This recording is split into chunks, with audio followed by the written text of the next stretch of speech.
بسم اللہ الرحمن الرحیم۔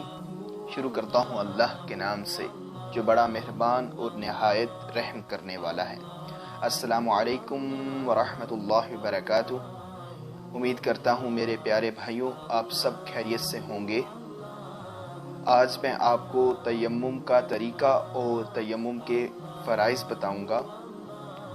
تیمم کے متعلق اللہ رب العزت نے قرآن مجید فرقان حمید میں ارشاد فرمایا ہے، جس کا ترجمہ یہ ہے، یعنی اگر تم بیمار ہو یا سفر میں ہو یا تم میں کا کوئی پاخانہ سے آیا یا عورتوں سے مباشرت کی، جماع کیا اور پانی نہ پاؤ تو پاک مٹی کا قصد کرو تو اپنے منہ اور ہاتھوں کا اس سے مسح کرو۔ تیمم کے فرائض۔ تیمم کے 3 فرائض ہیں۔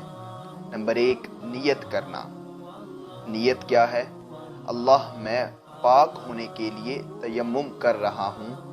نمبر 2، دوسرا فرض یہ ہے کہ اپنے ہاتھوں کو زمین پر یا پاک مٹی پر، پاک دھول پر یا چکنے پتھر پر مار کر اپنے چہرے پر اس طرح ملنا کہ چہرے کا کوئی حصہ آپ کے ہاتھ سے خالی نہ رہ جائے۔ نمبر 3، تیسرا فرض یہ ہے کہ اپنے ہاتھوں کو دوبارہ مٹی پر مار کر دونوں ہاتھوں کو کوہنیوں سمیت ملنا، دونوں ہاتھوں کی انگلیوں کے اندر جو خلا ہوتا ہے اسے بھی ملنا ہے۔ اگر آپ ان تینوں میں سے کسی ایک فرض کو بھی چھوڑیں گے تو آپ کا تیمم نہیں ہوگا۔ ان تینوں فرائض کو ادا کرنا ضروری ہے۔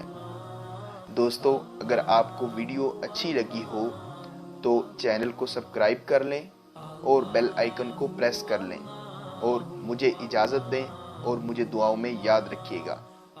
شکریہ۔